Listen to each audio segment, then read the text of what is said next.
കൊൽക്കത്തയിൽ ആർജിക്കർ മെഡിക്കൽ കോളേജിൽ ബലാത്സംഗത്തിനിരയായി കൊല്ലപ്പെട്ട പെൺകുട്ടിയുടെ മാതാപിതാക്കൾക്ക് പരുക്കേറ്റു. ഒരു വർഷം തികയുന്ന ഇന്ന് അന്വേഷണത്തിലെ അതൃപ്തി ഉൾപ്പെടെ ഉയർത്തി നടത്തിയ പ്രതിഷേധത്തിനാണ് ഇടെയാണ് പോലീസ് അതിക്രമത്തിൽ ഇവർക്ക് പരുക്കേറ്റത്. പെൺകുട്ടിയുടെ മാതാപിതാക്കളെ സ്വകാര്യ ആശുപത്രിയിൽ പ്രവേശിപ്പിച്ചു. വിവരങ്ങൾ നൽകാൻ ന്യൂസ് ഡെസ്കിൽ നിന്നും വിഷ്ണു തലവൂരുണ്ട്. വിഷ്ണു, ആദ്യം കൊൽക്കത്ത പോലീസിന്റെ അന്വേഷണ പരിധിയിൽ ഉണ്ടായിരുന്ന ഒരു വിഷയം അത് ഒടുവിൽ CBI അന്വേഷണം ഏറ്റെടുക്കുന്നു. നമുക്കറിയാം, യുവ ഡോക്ടർമാരടക്കം വളരെ വലിയ രീതിയിൽ പ്രതിഷേധം രേഖപ്പെടുത്തിയ ഒരു സംഭവം കൂടിയായിരുന്നു ഇത്. ഏത് ഘട്ടത്തിലാണ് ഈ മാതാപിതാക്കൾക്ക് പരുക്കേറ്റത്? ഈ പ്രതിഷേധമൊക്കെ എങ്ങനെയായിരുന്നു?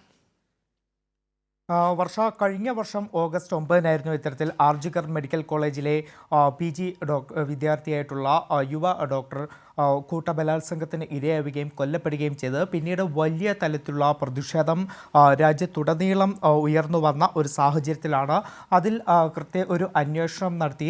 പിന്നീട് പോലീസിൽ നിന്ന് CBIക്ക് അന്വേഷണം കൈമാറുകയൊക്കെ ചെയ്തു. പ്രധാന പ്രതി സഞ്ജയ് റോയ് ഉൾപ്പെടെയുള്ളവരെ അറസ്റ്റ് ചെയ്യുകയും ചെയ്തിരുന്നു. പക്ഷേ ഇതിൽ കൃത്യമായിട്ട് അന്വേഷണം നടന്നിട്ടില്ല, നീതി ലഭിച്ചിട്ടില്ല എന്ന് ചൂണ്ടിക്കാട്ടിക്കൊണ്ടാണ് ഈ പെൺകുട്ടിയുടെ ഇരയുടെ മാതാപിതാക്കൾ ഇന്ന് ഇത്തരത്തിൽ വലിയൊരു പ്രതിഷേധം ആഹ്വാനം ചെയ്ത് മുന്നോട്ടേക്ക് വന്നത്. മമതാ ബാനർജിയുടെ വീടിന് വസതിക്ക് അടുത്താണ് ഒരു പ്രതിഷേധം മാതാപിതാക്കളുടെ ഭാഗത്തുനിന്ന് ഉണ്ടായത്. അത് നിരവധി ആളുകൾ പിന്തുണയുമായി രംഗത്ത് വന്നിരുന്നു. പ്രത്യേകിച്ച് പല കേസുകളിൽ ഇത്തരത്തിൽ കൊല്ലപ്പെട്ടവരുടെ മാതാപിതാക്കൾ ഉൾപ്പെടെയാണ് ഇവർക്ക് ഒരു പിന്തുണയുമായി രംഗത്ത് വന്നത്. അത്തരത്തിൽ വലിയ ഒരു പ്രതിഷേധം തന്നെയാണ് നീതി ലഭ്യമാക്കണം എന്നാവശ്യപ്പെട്ടുകൊണ്ട് ഈ ഒരു വർഷം തികയുന്ന ഇന്ന് മമതാ ബാനർജിക്കെതിരെ, തൃണമൂൽ കോൺഗ്രസ് സർക്കാരിനെതിരെ ബംഗാളിൽ വലിയ ഒരു പ്രതിഷേധം നടന്നത്. പക്ഷേ ഇതിനെ അടിച്ചമർത്തുന്ന ഒരു സമീപനമാണ് പോലീസിൻ്റെ ഭാഗത്തുനിന്നും ഉണ്ടായത്.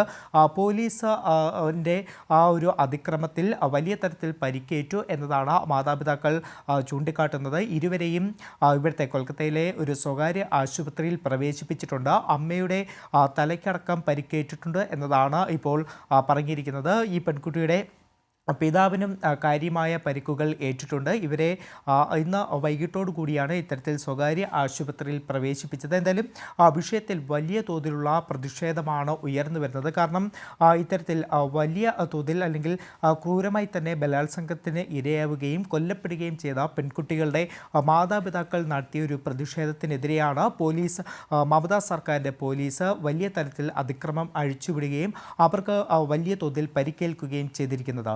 വർഷ, വിഷ്ണു, ഈ പ്രധാന പ്രതിയായ സഞ്ജയ് റോയിയെ ഒരു ഘട്ടത്തിൽ അറസ്റ്റ് ചെയ്യുന്നുണ്ട്. പക്ഷേ അപ്പോഴും ഈ മാതാപിതാക്കൾ പറയുന്നത് അന്വേഷണം കൃത്യമായി നടന്നില്ല എന്നുള്ളതാണ്. അങ്ങനെ ഒരു പ്രതികരണം ഉണ്ടാകാനുള്ള കാരണം അതെന്താണ് വിഷ്ണു?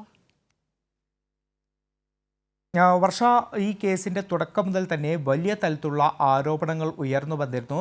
കാരണം നേരത്തെ ഞാൻ ചൂണ്ടിക്കാട്ടിയതുപോലെ വലിയ പ്രതിഷേധങ്ങൾ ഉയർന്നു വന്ന ഒരു സാഹചര്യത്തിലാണ്. പ്രത്യേകിച്ച് ഈ ഒരു ബംഗാളിലെ പോലീസിനെതിരെ പോലും വലിയ ആരോപണങ്ങൾ ഉയർന്നു വന്നിരുന്നു. പ്രതികളെ സംരക്ഷിക്കുന്നു എന്നതടക്കമുള്ള ആരോപണങ്ങളായിരുന്നു ഉയർന്നു വന്നത്. അതിനുശേഷമാണ് ഈ പ്രതിഷേധങ്ങൾക്ക് പിന്നാലെ CBIക്ക് കേസ് കൈമാറുന്ന സാഹചര്യമുണ്ടായത്. CBIക്ക് കേസ് കൈമാറിയ സാഹചര്യത്തിലാണ് പ്രധാന പ്രതിയായിട്ടുള്ള സഞ്ജയ് റോയെ പിടികൂടുന്നത്. പക്ഷേ പിന്നീട് ഈ സ്കൂളിലെ പ്രിൻസിപ്പലിനെതിരെയൊക്കെ തന്നെ ആരോപണങ്ങൾ ഉയർന്നു വന്നിരുന്നു. അതായത് ഈ ആർജിക്കർ മെഡിക്കൽ കോളേജിലെ പ്രിൻസിപ്പലായിട്ടുള്ള സന്ദീപ് ഘോഷ് തെളിവ് നശിപ്പിക്കാൻ കൂട്ടുനിന്നു എന്നതടക്കമുള്ള ആരോപണങ്ങളായിരുന്നു അദ്ദേഹത്തിനുള്ളത്. അതോടൊപ്പം തന്നെ കൊൽക്കത്ത പോലീസിലെ ചില മുതിർന്ന ഉദ്യോഗസ്ഥർക്കെതിരെ ഉൾപ്പെടെ പരാതികൾ ഉണ്ടായിരുന്നു. പക്ഷേ ഇവർക്കൊക്കെ പിന്നീട് ജാമ്യം ലഭിക്കുന്ന സാഹചര്യം പോലും നമ്മൾ കണ്ടതാണ്. അപ്പോൾ അത്തരം സാഹചര്യത്തിൽ നിന്നുകൊണ്ട് തന്നെയാണ് കൃത്യമായ ഒരു അന്വേഷണം നടക്കുന്നില്ല എന്ന ഈ പെൺകുട്ടിയുടെ ഇരയുടെ മാതാപിതാക്കൾ ചൂണ്ടിക്കാട്ടുന്നത്. അതുകൊണ്ട് തന്നെയാണ് ഈ ഒരു വർഷം തികയുന്ന ഇന്ന് വലിയ ഒരു പ്രതിഷേധത്തിലേക്ക് മാതാപിതാക്കളടക്കം നീങ്ങിയത്. വർഷ, ശരി വിഷ്ണു, ആർജിക്കർ മെഡിക്കൽ കോളേജിൽ ഇത്തരത്തിലൊരു സംഭവം നടന്നിട്ട് ഇന്ന് ഒരു വർഷം തികയുന്ന ഒരു ദിവസം കൂടിയാണ്. ആ ഘട്ടത്തിലാണ് മാതാപിതാക്കൾ ഈ അന്വേഷണത്തിൽ തൃപ്തിയില്ല, അന്വേഷണം കൃത്യമായിരുന്നില്ല എന്നൊക്കെ പറഞ്ഞൊരു പ്രതിഷേധം രേഖപ്പെടുത്തുന്നത്. അങ്ങനെ പ്രതിഷേധിക്കുമ്പോൾ കൊൽക്കത്ത പോലീസ് അടക്കം ഈ മാതാപിതാക്കളെ വലിയ രീതിയിൽ അടിച്ചമർത്തുന്ന രീതിയിലേക്കൊക്കെയാണ് കാര്യങ്ങൾ എത്തിയത്. വിഷ്ണു തലവൂരാണ് വിവരങ്ങൾ നൽകിയത്.